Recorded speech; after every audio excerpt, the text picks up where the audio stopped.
say hola guys.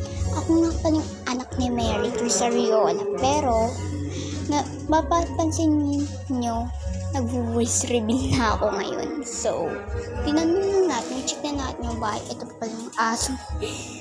Mamaya, birthday pala ng mama ko. So, maraming handa mamaya. Papakita ko sa inyo. Ayan nga pala yung mga kwarto namin. Marami kami kwarto. Ito nga pala yung second floor. Kaso nga lang, hanggang third floor kami. Hindi ko kayang umakyat kasi may dogs. Ngayon, birthday ng mama kong Pasko. Pero wala kaming Pasko. Wala kaming Pasko, pero birthday ng mama ko ngayon, kaya naghahanda kami. Ano pa ang ibig sabihin ng walang Pasko? Secret. So, yun lang guys. Ito nga pa yung voice reveal ko. Bye na.